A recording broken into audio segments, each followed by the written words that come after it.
وہی ہے جو آپ کہہ رہی ہیں کہ ان کو پتا ہے کہ سزائیں اتنی ہیں کہ آخر میں تو ہمیں کچھ بھی نہیں ہونا. دیکھیں یہ پاور کا کانٹیکسٹ ہے. جب تک مرد یہ سمجھتا ہے کہ وہ عورت کے ساتھ یہ سلوک کر کے بچ نکلے گا, ٹھیک ہے, تب تک وہ یہ کام کرتا رہے گا. لیکن نہ کوئی سماج میں اس کا ہاتھ روکتا ہے, نہ کوئی عدالتوں میں اس کو سزائیں ان کاموں پہ ملتی ہیں, نہ یہ واقعات اکا دکا واقعات جو رپورٹ بھی ہوتے ہیں, آپ بتائیں کہ کتنے واقعات ہیں جس میں ان کو سزائیں ہوں. ابھی ظاہر سیکچوئل ہراسمنٹ کا جو لا ہے وہ پاس ہو چکا ہے. آپ کو پتہ ہے کہ اومبڈس پرسنز جو ہیں ان کے آفیسز بھی تمام صوبوں میں ہیں, فیڈرل اس میں ہے, وہاں پہ کمپلینٹس بھی ہو رہی ہیں. لیکن بہت کم ایسے لوگ ہیں جن کو اس جب ان کی کمپلینٹس ہوتی ہیں تو ان کو سزائیں ملتی ہیں. تو بیسیکلی ایک تو یہی ہے نا کہ ان کے دماغ میں یہ خناس ہے کہ وہ عورت جو ہے وہ ایک کمزور صنف ہے, اس کے ساتھ وہ جیسا چاہیں گے سلوک کریں گے. وہ عورت کو ایک ایک جسم سے زیادہ سمجھتے نہیں ہے, وہ اس کو انسان کا درجہ دینے کے لیے تیار نہیں ہے. تو کیسے سمجھایا جائے, یہی مسئلہ نا کہ اب سمجھایا کیسے جائے. جو 2020 کے اندر موٹر وے کا واقعہ ہوا, اس کے بعد اس وقت کے وزیر اعظم تک یہ کہنے کے اوپر مجبور ہو چکے کہ کیسٹریشن کر دینی چاہیے. تو کیسٹریشن والا پروسیس ٹھیک ہے, اس طرح کی سخت سزائیں جو کہ عبرت کا نشان بنا دیں فار ریسٹ آف لائف, یا پھر کیا سدباب ہو کہ یہ آبجیکٹ نہ سمجھے, سیکشل آبجیکٹ نہ سمجھے عورت کو؟ دیکھیں وہی بات ہے کہ یہ اس میں تعلیم و تربیت کی ضرورت ہے. دیکھیں تمام مرد جو ہے یہ کیسٹریشن کوئی یہ وہ والا ایشو, اس سے مسئلہ حل نہیں ہوگا. یہ جو ہے تمام مرد تو اس طرح نہیں کرتے نا. اب دیکھنے کی بات ہے کہ اس میں سے چند ایسے مجرمانہ ذہنیت رکھنے والے مرد ہیں جو اس طرح کی حرکات میں ملوث ہوتے ہیں, اور اس میں ایک تعلیم و تربیت کی کمی ہے, اس کے اندر جزا سزا کے نظام کی کمی ہے. عورتوں کو خود امپاور کرنے کی ضرورت ہے کہ پورے سماج کے اندر یہ جو کانسیپٹ ہے کہ عورت جو ہے وہ سیکچوئل آبجیکٹ ہے اور وہ ایک اٹونومس بااختیار انسان نہیں ہے, اس سوچ کو بدلنے کی ضرورت ہے. جب یہ سوچ بدلے گی تو پھر ظاہر جتنا یہ ایسا نہیں ہے کہ بالکل 100% جو ہے. اور تب تک عورت کیا کرے, گھروں سے نہ نکلے, محلوں میں نہ نکلے جب تک یہ سوچ نہیں بدلتی؟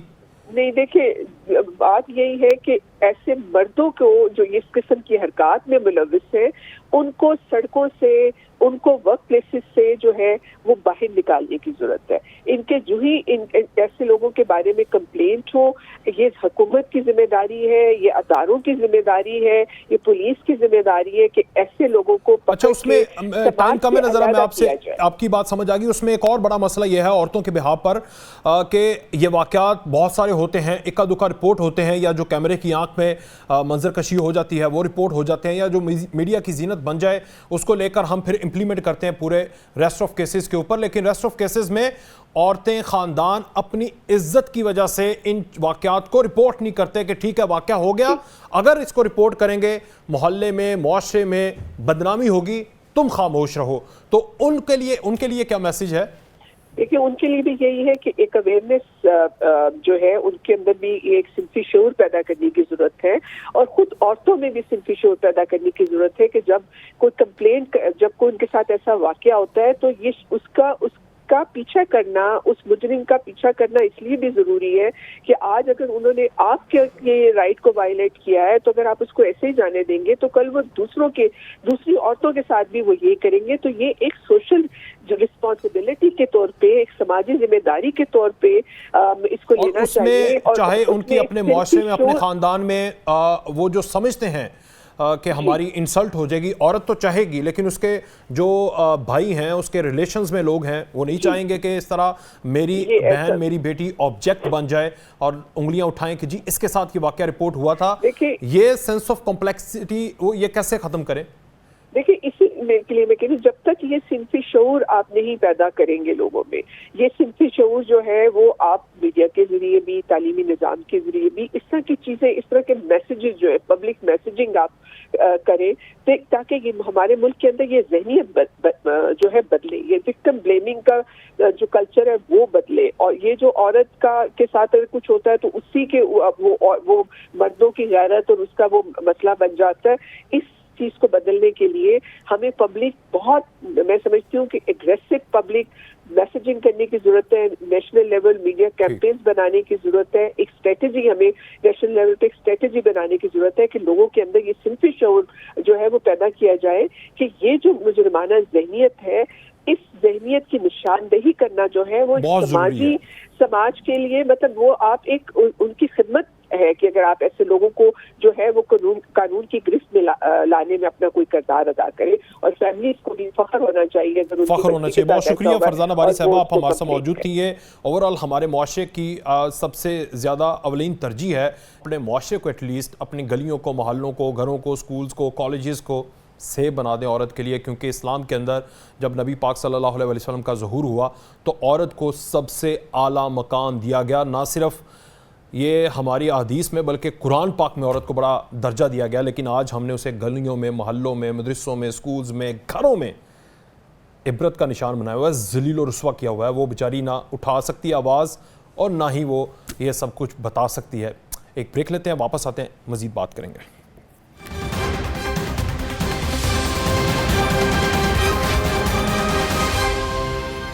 آج پورے پاکستان میں, کراچی سے خیبر تک پورے پاکستان میں, سویڈن میں قرآن پاک کی بے حرمتی کے خلاف قوم سراپا احتجاج تھی. اسٹیٹ لیول کے اوپر, نیشنل لیول کے اوپر وزیر اعظم پاکستان نے اجلاس کے بعد یہ کہا کہ جمعے کے روز کے بعد, یعنی جمعے کی نماز کے بعد پوری قوم سراپا احتجاج ہوگی. یہ نہ صرف پاکستان بلکہ پوری دنیا سراپا احتجاج ہے. سویڈن میں عید کے دنوں میں جس طرح قرآن پاک کی بے حرمتی کا واقعہ پیش آیا, یہ پہلی دفعہ نہیں ہے, اس سے پہلے بھی بہت دفعہ یہ واقعات پیش آ چکے ہیں. ایک طرف فلسطین کے اندر مسجد اقصیٰ کی بے حرمتی کی جاتی ہے, سویڈن, ڈنمارک, فرانس میں اس طرح کے واقعات نبی پاک صلی اللہ علیہ وسلم کی حرمت اور قرآن پاک کی بے حرمتی کی جاتی ہے. تو یہ واقعات رونما ہوئے ہیں, پر اس دفعہ پوری مسلم امہ سراپا احتجاج تھی. فوری طور پر ایکشن لیا گیا, قوم سراپا احتجاج تھی, مسلم امہ سراپا احتجاج تھی. اور اب خبر یہ ہے کہ سویڈن سے وزیر انصاف سویڈن نے کہا ہے کہ قرآن پاک سمیت دیگر الہامی کتابیں اور دیگر مقدس کتابیں یا دیگر کتابیں جو کہ مذاہب سے ریلیٹڈ ہیں, ان کی بے حرمتی کو جرم قرار دینے پر غور کیا جا رہا ہے. کیونکہ وہاں پر تو بڑا لبرل معاشرہ ہے, وہ اجازت دے دیتے ہیں, لیکن اب کی بار انہوں نے اس اجازت کو ختم کرنے اور اس کو جرم قرار دینے پر غور کرنا شروع کر دیا ہے. یہ واقعات کی روک تھام کے لیے یہ اقدامات جو اس دفعہ ہوئے ہیں, اپنی املاک کو نقصان پہنچائے بغیر اپنا احتجاج ویسٹرن ورلڈ کے آگے ریکارڈ کروانا ایک بہترین حل ہے. اس پر بھی ہم بات کریں گے. پھر دوسری طرف پاکستان کی سیاست میں بھونچال سا ہے. آئی ایم ایف جو ہے وہ پاکستان میں نہ صرف حکومت بلکہ اپوزیشن کی سیاسی جماعتوں سے بھی ملاقاتیں کر رہا ہے. کل پیپلز پارٹی اور آج چیئرمین تحریک انصاف اور ان کی ٹیم کے ساتھ آئی ایم ایف کے نمائندوں نے ملاقات کی. حماد اظہر نے اس کے اوپر ٹویٹ کیا. بلال کیانی جو پاکستان کے وزیر اعظم کے کوارڈینیٹر ہیں, اس کا انہوں نے جواب بھی دیا. اس کے اوپر وہ خوش ہو رہے تھے تحریک انصاف والے, تو انہوں نے کہا کہ آپ خوش نہ ہو, بلکہ آپ کو اس لیے وہ ملاقات کر رہے ہیں کہ آپ کہیں دوبارہ ہماری ڈیل کو سبوٹاش اور ہمیں نقصان نہ پہنچائیے گا, پاکستان کو ڈیفالٹ نہ کروا دیجیے گا. کیونکہ اس سے پہلے آپ کو پتہ ہے ایک آڈیو بھی لیک ہو چکی تھی اس وقت کے وزیر خزانہ کی, اس وقت کے صوبوں کے وزیر خزانہ کے ساتھ, یعنی شوکت ترین کالز کر کے کہہ رہے تھے کہ اس ڈیل کو ناکام اور پاکستان کو ڈیفالٹ والی سچویشن کی طرف لے جانے کی وہ باتیں کر رہے تھے. تو آئی ایم ایف کی اپوزیشن کی جماعتوں سے ملاقاتیں اس بات کا اندیہ ہیں کہ کیا وہ حکومت کے اوپر مکمل اعتماد نہیں کرتے, یا پھر انہیں یہ ہے کہ حکومت اور اپوزیشن کی پارٹیوں میں آپس میں فقدان ہے اعتماد کا. کل کو اگر کسی اپوزیشن جماعت کی, کوئی پتہ نہیں, پاکستان میں سیاست کا تو نہیں پتہ چلتا, آج جو مائنس نظر آ رہے ہیں وہ کل کو دوبارہ پلس کی صورت میں ہو سکتے ہیں, اور آج جو پلس ہیں وہ مائنس بھی ہو سکتے ہیں. 2018 کے بعد ہم نے یہ ایپیسوڈ دنوں کے اندر, مہینوں کے اندر, سالوں کے اندر بدلتی ہوئی دیکھی ہے. تو آئی ایم ایف بھی شاید اس نظریے کے ساتھ ان سے مل رہی ہے کہ یہ تو آپس میں بات نہیں کر پائے, تو ہم ہی علیحدہ علیحدہ جو کہ ان کا کام تھا وہ ہم کر دیتے ہیں, جا کے چیئرمین تحریک انصاف سے, پیپلز پارٹی سے, اتحادیوں سے, اپوزیشن رہنماؤں سے ملاقات کرتے ہیں اور انہیں پوچھتے ہیں کہ جو ہم آپ کے ساتھ ڈیل کر رہے ہیں, اسٹاف لیول معاہدہ کر رہے ہیں, اگر آپ لوگ حکومت میں آئے تو کیا آپ بھی وہی ٹرمز اینڈ کنڈیشن جو موجودہ حکومت طے کر کے گئی ہے اسی کے ساتھ ہوں گے, یا پھر آپ علیحدہ ہوں گے یہ علیحدہ ہو جائے گا. پھر کل نواز شریف کے حوالے سے کل پرسوں فیصلہ آیا, نواز شریف کو بری کر دیا گیا. آج چیئرمین تحریک انصاف کے حوالے سے سپریم کورٹ کا تفصیلی فیصلہ, جو پلاٹ الٹمنٹ کیس تھا نواز شریف کا, اس میں انہوں نے کہا کہ نواز شریف صاحب کو اشتہاری قرار دینا جرم کے خلاف تھا. 3 دفعہ کے پرائم منسٹر کو آج یہ سپریم کورٹ کا بھی تفصیلی فیصلہ جاری ہوا ہے, جس میں چیئرمین تحریک انصاف کو احاطہ عدالت سے گرفتار کر کے بنیادی حقوق پامال کیے گئے. سپریم کورٹ کا یہ تحریری فیصلہ. ہمارے ساتھ گیان چند صاحب, سینیٹر کامنہ مرتضیٰ صاحب اور طاہرہ اورنگزیب صاحبہ موجود ہیں. سینیٹر کامنہ مرتضیٰ صاحب, ایک طرف تو قرآن پاک کی بے حرمتی ہو رہی ہے, اس کے اوپر سویڈن جو ہے اس کے وزیر انصاف پہ کہہ رہے ہیں کہ اب الہامی کتابیں قرآن کریم سمیت ان کی بے حرمتی کرنے کو جرم قرار دینے پر وہ غور کر رہے ہیں. اس طرح کے لبرل معاشرے میں ایک طرف وہ ہو رہا ہے, اس کے اوپر ہمارا جو احتجاج تھا اس کو ہم نے لاسٹ پروگرام بھی آپ کے ساتھ پچھلے ویک کیا, آپ نے اس کا سدباب بتایا. اب یہ سدباب ٹھیک رہا ہے, آپ سمجھتے ہیں کہ آئندہ نہیں ہوں گے اس طرح کے واقعات؟ اور دوسری طرف جو ہمارے معاشرے کے اندر, پاکستان کے اندر عورت کی سڑکوں کے اوپر بے حرمتی ہو رہی ہے, سر آپ کا ٹیک دونوں پوائنٹس. دیکھیے, سڑکوں پہ جو بے حرمتی والے معاملے کو پہلے لے لیتے ہیں, قرآن والے معاملے کو سویڈن میں ہوا اس کو دوسرے نمبر پہ پوچھتے ہیں. یہ جو عورتوں والا معاملہ ہے, اس میں کبھی غور کریے کہ یہ صرف کمپلین ہوتی ہے بیوی کے بارے میں, یہ صرف عورت کے بارے میں نہیں ہوتی ہے. کبھی خدا نخواستہ میں نے ماں کی اس طرح سے انسلٹ کی, دادی کی, نانی کی, ایون اپنی بچی, بیٹی, پوتی کی, کبھی ان کو کبھی ان کو اس طرح سے تشدد کا نشانہ بنایا. نہیں, ایسا نہیں ہوتا ہمارے معاشرے میں. ہمارے معاشرے میں صرف ایک چیز ہوتی ہے, اس کو یہ خواتین کو یا ان کی جو تنظیمیں ہیں ان کو اس پہ جو ہے نا تھوڑا سا غور کرنا چاہیے. میں نے اس پہ بہت سوچا, مجھے سمجھ میں نہیں آئی کہ اس کی وجہ کیا ہے. ماں کے ساتھ تو میں بالکل جو ہے نا وہ بیگی بلی بن جاتا ہوں, وہ مجھے ڈانٹ لے, جو مرضی کیا لے. ویسے تو اکثر ہمارے لوگ بیوی کے سامنے بھی بیگی بلی بن جاتے ہیں, مگر اس میں یہ معاملہ جو ہے نا صرف جو اس کو کوئی تھوڑا سا ایگزامن کرنے کی ضرورت ہے کہ ہم جو زیادتی کر رہے ہوتے ہیں اپنی بیویوں کے پاس زیادتی کرتے ہیں, بچیوں کے ساتھ نہیں کرتے. عام طور پہ بچیوں کے ساتھ ایک اور زیادتی ہوا کرتی تھی کہ وہ ان کا یہ لڑکوں کو دے دی پراپرٹی اور بچیوں کو جو ہے نا وہ اس کو روک دیا. اگر کم از کم یہ اس طرح کی تشدد والی جو ہے نا وہ معاملات ہمارے گھروں میں نا سر 2 طرح کی مرد ہیں, پیک دونوں پیک پر ہیں. ایک جورو کا غلام اور دوسرا جورو کو پاؤں کی جوتی سمجھنا, تو یہ دونوں ہی غلط ہیں. مطلب یہ صرف بیوی کے ساتھ ہے یہ مسئلہ, یہ مطلب عورت کے ساتھ نہیں ہے خدا نخواستہ. تو اس کے اوپر تھوڑا سا غلط ہے. مگر یہ سر آپ تو سینٹ میں ہیں, تو اس کے اوپر کوئی بل دوبارہ لے کر آئیں. بل تو بڑے ہیں, اس میں امپلیمنٹیشن کا مسئلہ ہے کہ جو اب نیا ٹرینڈ نکلا ہے کہ خواتین سڑک پر جاری ہوں گی تو مرد حضرات اپنے کپڑے اتار دیں گے. سر اس کو کس طرح کر سکتے ہیں سر؟ سدباب اس کا کیا کر سکتے ہیں؟ سدباب یہ آپ قانون کے ذریعے نہیں روک سکتے, یہ آپ ریفارمز کے ذریعے روک سکتے ہیں, یہ گھر کے ذریعے روک سکتے ہیں, یہ آپ کے مذہبی لوگ جو ہے نا جمعے پہ جب یا جس دن بھی درس ہوتا ہے وہ اس دن جو ہے نا وہ اپنے درسوں میں روک سکتے ہیں اس معاملے کو. اس طرح سے معاشرے کو ٹھیک کرنے کی طرف جو نا لے جائے. یہ ریفارمز والا معاملہ ہے, یہ اس کو آپ امپلیمنٹیشن نہیں کر سکیں. آپ یہ دیکھیے کہ آپ کے باقی لاز ہیں ان کی امپلیمنٹیشن کر کے. تو اس معاملے کو مردوں کو احتیاط کرنی چاہیے. وہ ہماری بہنیں ہیں, بیٹیاں ہیں, جو آپ کی بیوی نہیں ہے, وہ ظاہر ہے یا ماں یا بہن, یہ رشتے ہوتے کا احترام جو ہے نا وہ ہمارے اوپر لازم ہے. اور جو خواتین کہتی ہیں کہ ہمیں برابر کے حقوق دو, ہم کہتے ہیں ہم نے اپنے سے زیادہ دیے ہوئے ہیں, آپ ہم سے زیادہ محترم ہیں, آپ ہم سے زیادہ جو ہے نا عزت والی ہیں. مردوں کی نسبت آپ کی عزت زیادہ ہوا کرتی ہے. ٹھیک سر, چلیں اس میں سویڈن والے معاملے کے اوپر آپ کی طرف آتا ہوں. ذرا طاہرہ صاحبہ کا بھی اس کے اوپر پوائنٹ لے لیں, پھر سویڈن کا معاملہ بھی ڈسکس کر. طاہرہ صاحبہ, آپ بحیثیت خاتون اور ایک پاورفل خاتون ہونے کی حیثیت سے آپ کیا اس معاشرے میں عورت کو اتنا کمزور سمجھتی ہیں کہ وہ گلی محلے میں نہیں جا سکتی کیونکہ آپ کی اور آپ کی صاحبزادی پاور میں ہیں, اور باقی خواتین اس طرح ہیں کہ وہ اپنے گھروں سے بھی باہر نکلنے میں انسیکیور فیل کرتی ہیں؟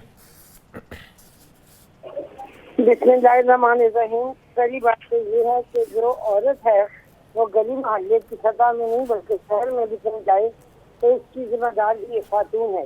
جب ایک ماں اپنے بیٹے کی تربیت صحیح نہیں کرتی, پھر وہ معاشرے میں ایک اچھا انسان, اچھا پاکستانی کیسے بن سکتا ہے؟ یہ ماں کا فرض اولین ہے کہ ماں کی گود پہلی گاہ ہے بچے کی. کہ وہ ماں اس کو احترام سکھائے کہ بطور ایک بیوی کے اس کو کیا کرنا چاہیے، بہن کا احترام کیسے کرنا چاہیے، ماں کا احترام کیسے کرنا چاہیے. اور ہمیں اپنا مذہب جو سکھاتا ہے، جو ہمارے مذہب میں بتائی گئی ہیں باتیں، جیسے کہ نبی کریم صلی اللہ علیہ وسلم بڑی مشہور یہ حقائق ہے کہ جب حضرت بی بی فاطمہ زہرا ان کے گھر میں آتی تھی تو وہ اٹھ کر احتراماً کھڑے ہو جاتے تھے، حالانکہ وہ ان کی بیٹی تھی. اور پھر جب ایک دفعہ بی بی حلیمہ آئی، دایا حلیمہ جنہوں نے ان کی پرورش کی تھی، تو آپ اس وقت بھی چارپائی سے اٹھ کر کھڑے ہو گئے ان کے احترام میں.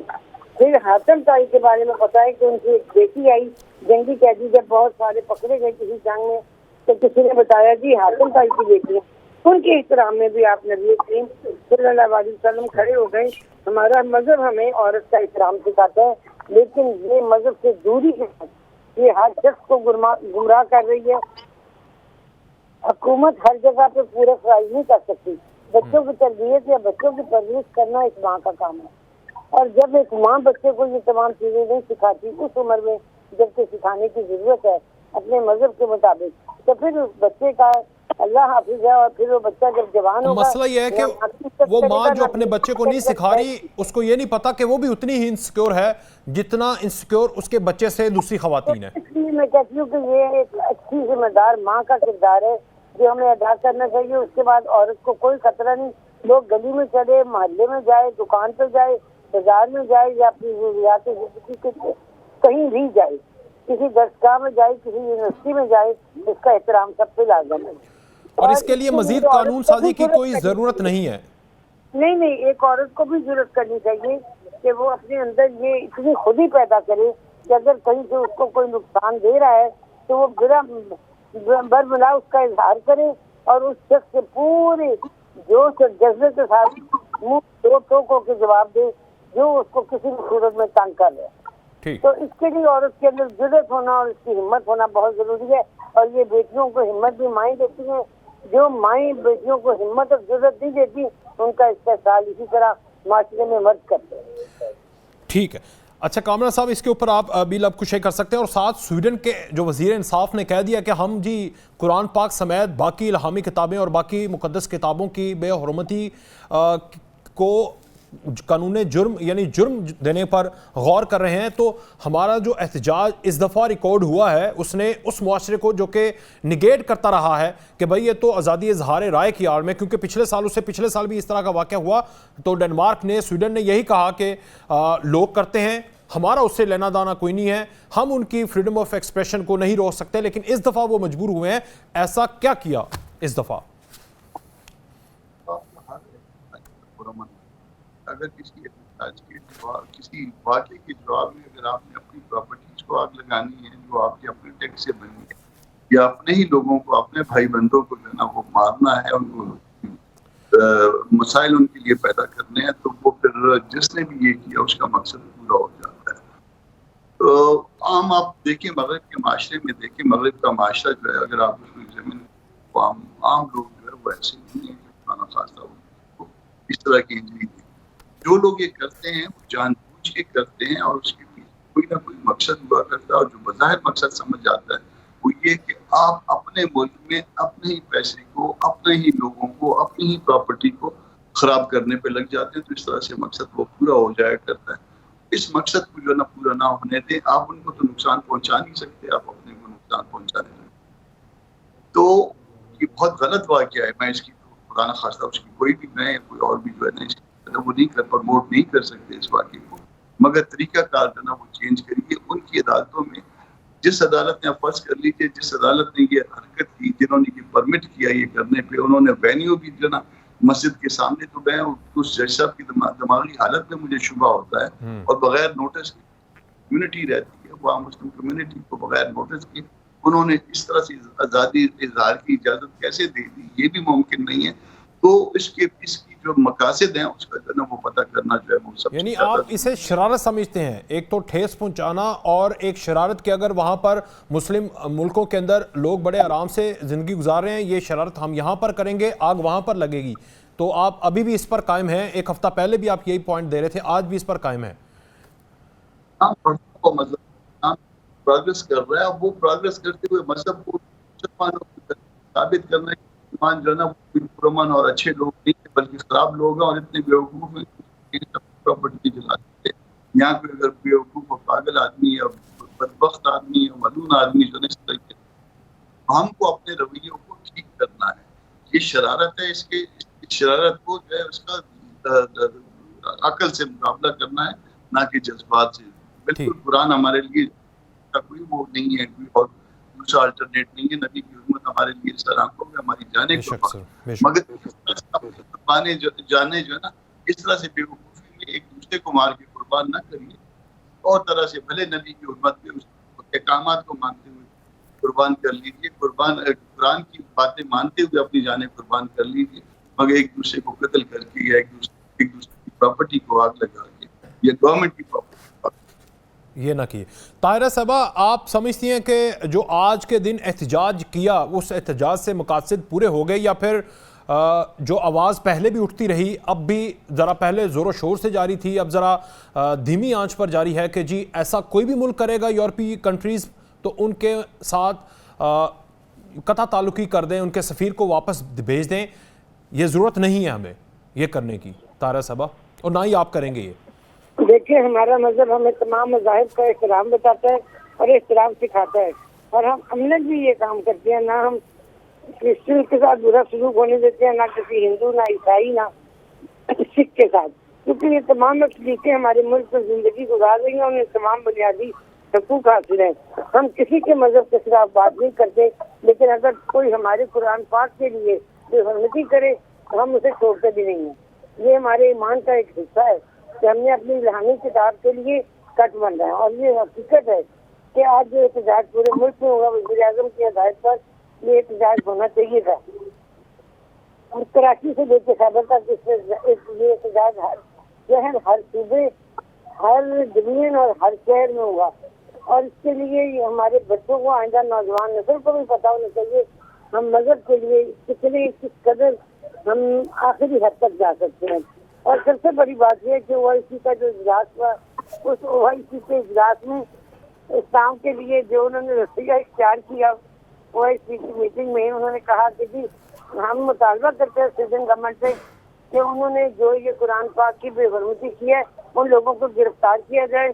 نہ صرف یہ کہ گرفتار کیا جائے بلکہ ان کو سخت کڑی سے کڑی سزا بھی دی جائے تاکہ آئندہ کوئی اس قسم کی حرکت نہ کر سکے.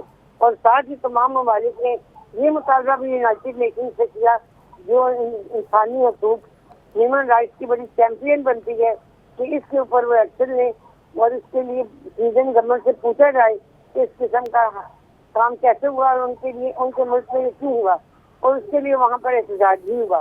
تو یہ میں سمجھتی ہوں کہ یہ کرنا بہت ضروری تھا. پاکستان کا پورا ایک دن اور ایک ٹائم کے بعد نماز جمعہ جو احتجاج ہوا اسے پوری دنیا نے دیکھا اور اس کی اہمیت جو ہے وہ اجاگر کی گئی. بہت کچھ اقدام تھا پرائم منسٹر کی ہدایت. ہم امید کرتے ہیں کہ آئندہ کسی بھی آرگنائزیشن میں, کسی بھی ریاست میں اتنی جرت نہ ہو کہ مسلمانوں کے 1.6 بلین لوگوں کے جذبات کو مجروح کیا جائے. بات مجروح ہوں گے تو پھر کسی کو بھی سمجھنا چاہیے کہ کوئی بھی مذہب اپنی جگہ پہ پرامن نہیں رہے گا. ہم بڑے پرامن ہیں, لیکن ہمارے ساتھ شرارت نہیں چلے گی.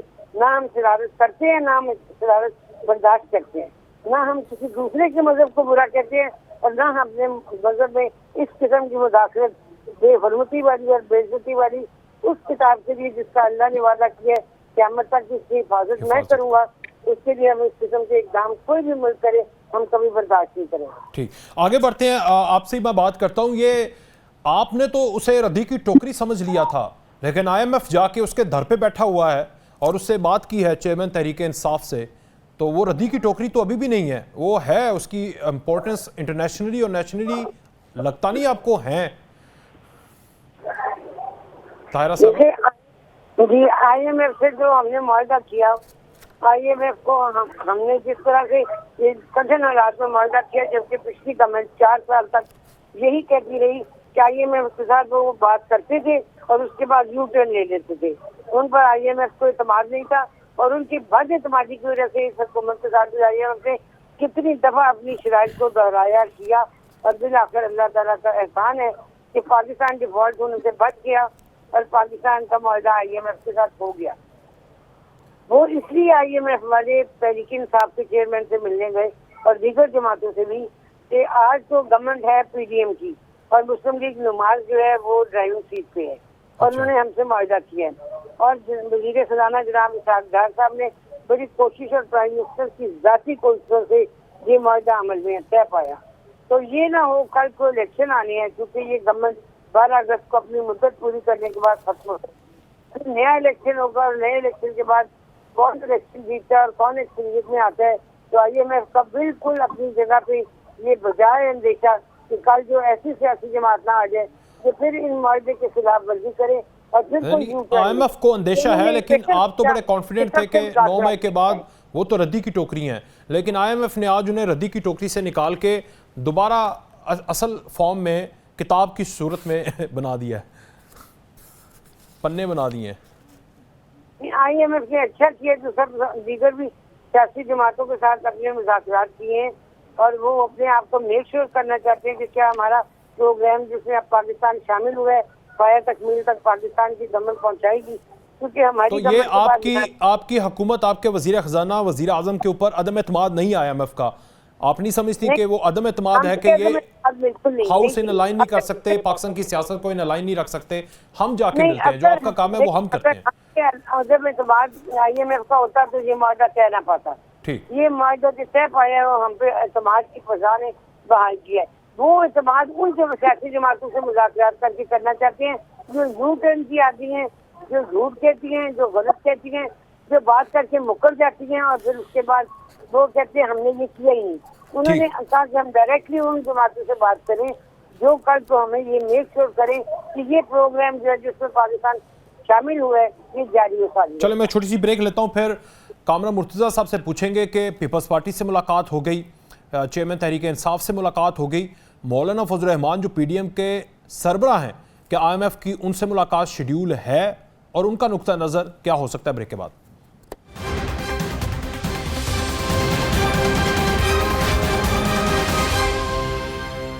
ایک بار پھر سے خوش آمدید.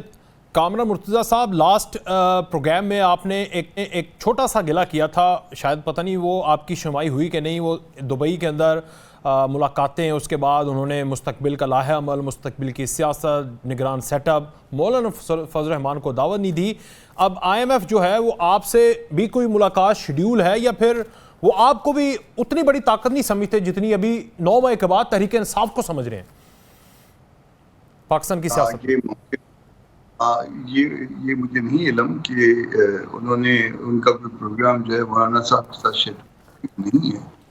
بہرحال ان کی اپنی ترجیحات ہوتی ہیں اس طرح کے اداروں کی, اور اس ترجیحات میں سے ایک ترجیح یہ بھی ہو سکتی کہ پیچھے جب کا جو پروگرام ٹوٹا تھا شاید ان کی وجہ سے, PTI کی وجہ سے ٹوٹا, تو ایک طرف تو گورنمنٹ سٹنگ گورنمنٹ سے بات کرنا ضروری تھی اور ایک طرف جو پرانے پروگرام کے ذمہ دار سمجھے جاتے ہیں بظاہر کہتے تھے ان سے بھی بات کرنا ضروری تھی کہ یہاں اس وقت بھی پاکستان میں کوئی بھی بات ہو سکتی ہے. تو وہ دوسری طرف کے جو مخالف جو ہے وہ کوئی سائڈ پہ اگر کوئی کھڑا ہے تو اس کے ابھی نقطہ نظر جاننا چاہ رہے ہوں گے کہ اگر ان کیس کوئی ایسی بات ہو آپ کا نقطہ نظر کیا ہے, اور وہ انہوں نے کنوے کیا ہوگا, اپنے ادارے کو کنوے کیا ہوگا. تو میرا خیال ہے کہ اس میں اگر مولانا سے ملے یا نہ ملے اتنا میں نہیں کرے گا. ان کو 2 نقطہ نظر چاہیے تھے, ایک گورنمنٹل جس کا ہم پارٹ ہیں اور ایک گورنمنٹ کے اگینسٹ جس میں جو ہے تحریک انصاف. ٹھیک, تو آپ کا اس کے اوپر کیا ویسے اتحادی ہونے کی حیثیت سے اور اتحاد کے سربراہ ہونے کی حیثیت سے آپ کی جماعت کا کیا موقف ہے؟ یہ جو کر رہے ہیں نون لیگ والے 100 بسم اللہ لبیک.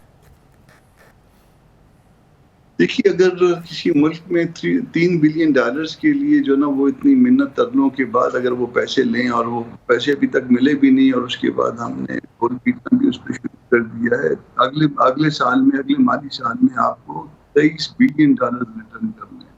اس کے بعد جو 3 سالوں کے اندر جو ہے نا آپ کو $74 بلین ریٹرن کرنے ہیں. قرضہ تو ہم لے لیتے ہیں اور اس کے بعد پھر اس کو ریٹرن بھی کرنا ہے, ظاہر ہے, اور ود انٹرسٹ اس کو ریٹرن کرنا ہے. بھلے ان کا جو ہے نا وہ انٹرسٹ ریٹ کم ہوا کرتا ہے IMF کا. تو کوئی ایسا حل جو ہے نا وہ پاکستان کا فی الوقت جو ہے نا نہیں مل رہا کہ جس میں پاکستان کے لوگوں کو ایکچوئل ریلیف دی جا سکے. آپ کا اس وقت سب سے بڑا مسئلہ جو ہے نا ان قرضوں کی واپسی ہے. یہ ڈیفینس سے بھی بڑا مسئلہ بن گیا ہے. اس کے اوپر کبھی ہم کہتے تھے کہ اخراجات بہت ہوتے ہیں، مگر ہر چیز سے بڑا مسئلہ جو ہے نا آج آپ نے لیے ہوئے قرضے جو ہے نا وہ واپس کرنے ہیں.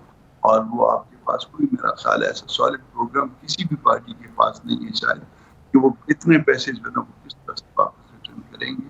ہم جاتے ہیں مانگ تانگ کے لے آتے ہیں، پھر اس مانگے تانگے سے ہم جو ہے نا وہ قرض کی سے اس سے میں پی لیتے ہیں، اور پھر 4 دن جو ہے نا وہ فاقہ مچھلی کے ہمارے گزر جاتے ہیں. مگر ہمارے پاس کوئی پروگرام شاید اس وقت موجود ہے. ٹھیک. طاہرہ صاحبہ، یہ آئی ایم ایف کا تو شاید آپ کے اوپر اعتماد بحال ہو چکا ہے، لیکن میں جو دیکھ رہا ہوں نہ پیپلز پارٹی اس طرح 100% اعتماد کرتی ہے، نہ ہی جے یو آئی فے کرتی ہے، نہ ہی دیگر اتحادی معیشت کو لے کر آپ کے اوپر اس طرح 100% اتفاق کرتے ہیں جو کہ 1.5 سالوں میں آپ نے ایک وزیر خزانہ کو قربان کر کے دوسرے کو لا کے ڈیلے کر کے آخر میں ان کی تمام تر باتوں کو مان لیا ہے. تو آپ ملک کے اندر اپنے اتحادیوں کو اتنا اعتماد کروا نہیں پائے. طاہرہ صاحبہ، طاہرہ صاحبہ آپ کو آواز آ رہی ہے؟ جی طاہرہ صاحبہ، آپ مجھے سن پا رہی ہیں؟ ٹھیک. طاہرہ صاحبہ سے ہم دوبارہ رابطہ کرتے ہیں. مسئلہ اس وقت یہی آ رہا ہے کہ ایک تو پاکستان تحریک انصاف کو، جس کو یہ پچھلے دنوں میں ایک ریکویسٹ بھی گئی ہے اپلیکیشن کے طور پر کہ اس کو کالعدم قرار دیا جائے، آج آئی ایم ایف کا ان کے ساتھ جا کر ملاقات کرنا یہ ایک نیا پنڈورا باکس ہے جو سیاسی طور پر وہ خوش ہو رہے ہیں کہ ہم دیکھیں سیاسی طور پر اتنے الائنڈ ہیں ابھی بھی. اور دوسری طرف پاکستان مسلم لیگ نون جو ہے وہ کیا اس ساری صورتحال میں، اب جب وزیر خزانہ پچھلے دنوں میں شاہ زیب خانزادہ کے پروگرام میں کہہ رہے تھے کہ 13-14 ارب ڈالر اسی ایک ماہ کے اندر جولائی کے مہینے میں آ جائیں گے، اور اس کے بعد وہ جو پاکستان کا ایکسچینج ریٹ ہے اس کو نیچے لے کر آ جاتے ہیں، پیٹرول کو مزید نہیں بڑھاتے اور سیاسی باتیں جو وعدے ہیں ان کے اوپر امپلیمنٹ کرتے ہیں. گو کہ مہنگائی، گو کہ بجٹ کے اندر جو دوبارہ سے امینڈمنٹ کر کے آئی ایم ایف کی امینڈمنٹ کر کے مزید اخراجات جو ہیں، مزید جو بوجھ ہے وہ ڈالا گیا ہے. اس کے بعد آپ کو لگتا ہے طاہرہ صاحبہ کہ یہ ساری چیزیں آئی ایم ایف کی تو آپ نے مان لی، اپنے اتحادیوں کو بھی اعتماد میں لے آئے اور عوام بھی آپ کے اوپر 100% اعتماد کر چکی ہے. اکیلا آئی ایم ایف اعتماد کر کے تو آپ الیکشن ہی جیت سکتے نا. تو 2 چیزیں آپ کو ضرورت ہے. تو وہ آپ سمجھتے ہیں کہ عوام کا اور اتحادیوں کا اعتماد آپ کے اوپر بالکل 100% برقرار ہے؟ سب سے پہلی بات تو یہ ہے کہ انشاءاللہ تعالیٰ جیسے ہی ہماری گورنمنٹ اگست کو ختم ہوتی ہے میاں محمد نواز شریف صاحب پاکستان آئیں گے واپس ماشاءاللہ. اور جب نواز شریف صاحب ہماری الیکشن کمپین کو لیڈ کریں گے تو یہ بھی میں آپ کو ایک عرض کروں چھوٹی سی کہ ہم الیکشن نہ صرف یہ کہ جیتیں گے بلکہ 4تھی مرتبہ اس ملک کا وزیر اعظم بننے والا محمد نواز شریف ہوگا. اچھا. اور یہ لوگوں کا وہ جب وہ لیڈ کریں گے تو مہنگائی ایک دم سے نیچے آ جائے گی، پاکستان خوشحال ہو جائے گا، وارے نیارے ہو جائیں گے نواز شریف کے ایک دم آنے سے. دیکھیں لوگوں کو اعتماد ہے. 2018 میں جب ہماری گورنمنٹ تھی دہشت گردی ہم نے صفر کر دی تھی، اس کے لیے ہم نے آن بورڈ لیا تمام پولیٹیکل پارٹیز کے سربراہان کو، اور بطور وزیر اعظم نواز تو پھر تو بہت بڑا جرم کر دیا نا نواز شریف میں، جو اس اپنی حکومت کے 1.5 سال میں وہ آئے نہیں اور ملک یہاں پر پہنچ گیا. ان کو چاہیے تھا جس دن 9 اپریل کو حکومت عمران خان کی چیئرمین تحریک انصاف کی گئی ہے 10 اپریل کو انہیں آ جانا چاہیے تھا اور اب آ کے لیڈ کرنا چاہیے تھا ملک کے اندر بیٹھ کر. نہیں، پھر آپ لوگوں نے یہ کہنا تھا کہ اب ان کی حکومت آ گئی ہے نا تو میاں نواز شریف پاکستان آ گئے ہیں تاکہ انہیں سہولیات دی جا سکے. ہم اس کٹھن مرحلے میں نواز شریف صاحب کو پاکستان لے کے آئیں گے جب پاکستان کو اس کی ضرورت ہوگی اور پاکستان کے 22 کروڑ عوام. ابھی ضرورت نہیں ہے نواز شریف کی. نہیں، بات یہ ہے کہ ابھی ہماری گورنمنٹ ہے نا، ہم انہیں لے کے آئیں گے جب ہماری گورنمنٹ نہیں ہوگی اور ہم الیکشن میں جائیں گے. اور سب سے بڑی بات یہ 0 لوڈ شیڈنگ ہم نے کی، 0 دہشت گردی ہم نے کی، پاکستان پر امن. جب آپ کی گورنمنٹ نہیں ہوگی وہ آئیں گے تو قانونی طور پر وہ جیل میں جائیں گے. جو بھی ہوگا وہ اپنا کیس بھی لڑیں گے اور ہم عدالت سے انصاف سے توقع بھی رکھیں گے اور وہ اس کیمپین کو لیڈ بھی کریں گے اور بطور وزیر اعظم امیدوار بھی ہمارے وہی ہوں گے. صرف مسلم لیگ نون چیئرنگ پاکستان کے 23 کروڑ عوام ان کو اعتماد کا اظہار کریں گے اور ووٹ ان کے حق میں ڈالیں گے انشاءاللہ. ٹھیک. اور شہباز شریف کی پرفارمنس کے اوپر انہیں پورا اعتماد ہے اور اس کے بعد انہیں دوبارہ سی ایم پنجاب بنائیں گے وہ؟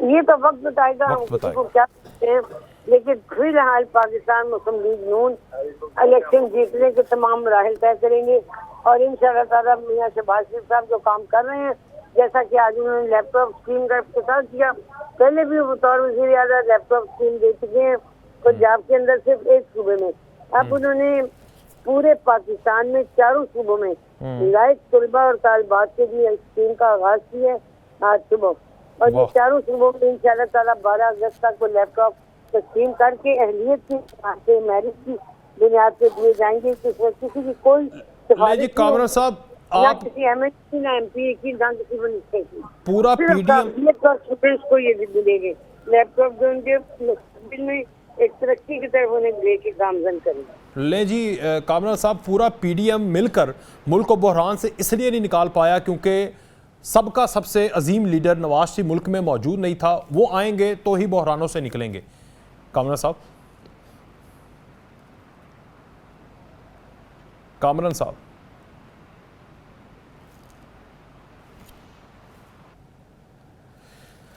ٹھیک، کامران صاحب سے دوبارہ رابطہ۔ اچھا طاہرہ صاحبہ ایک اور مجھے بتائیں کہ جی کامران صاحب سوال سمجھ آئی تھی کامران صاحب آپ کو؟ دوبارہ پوچھوں سر؟ میں یہ کہہ رہا ہوں کہ طاہرہ اورنگزیب صاحبہ کی باتوں سے میں نے یہی اخذ کیا کہ آپ پورے پی ڈی ایم مل کے، آپ کے اتحاد سارا مل کر پاکستان کو بحران سے اس لیے نہیں نکال پایا کیونکہ ایک ہی بندہ تھا سابق وزیر اعظم جو 3 دفعہ کا وزیر اعظم تھا، وہ ملک میں موجود نہیں تھا، اس کی کمی تھی، وہ آئے گا تو ہی آپ کا اتحاد، تو ہی آپ کی حکومتیں، تو ہی سب کچھ چل پائے گا۔ نہیں سر، میں ان سے خطاب کرتا ہوں احترام کے ساتھ، پاکستان بہت مشکل میں ہے، پاکستان اگلے کئی سالوں میں بہت مشکل میں ہوگا۔ میں نے آپ کو پہلے بھی عرض کیا کہ $23 بلین ہم نے ایک سال میں ریٹرن کرنے اور $74 بلین 3 سالوں میں ریٹرن کرنے ہیں۔ وہ ایک شخص واپس آ جائے، وہ ایک شخص واپس چلا جائے، اس کی آنے اور جانے سے جوہری فرق جو ہے نا وہ نہیں پڑنے کا، اس کے لیے اب لانگ ٹرم آپ کو پلاننگ پڑے گی، آپ کو بیٹھنا پڑے گا، آپ کو معیشت کے حوالے سے جو ہے نا وہ سارے ملک میں سب لوگوں کو بیٹھ کے چیزیں لینے پڑیں گے، ورنہ معاملات آپ کے نہیں چل رہے ہیں، اس کو پوچھنا پڑے گا۔ اور آپ اس چیز سے اتفاق نہیں کرتے کہ وہی آ کر دوبارہ 4تھی دفعہ وزیر اعظم بنے، مطلب بینگ اتحادی اور بینگ الیکشن اوپوننٹ؟ خوش ہو رہے ہیں مجھے؟ جی کیا فرمایا سر؟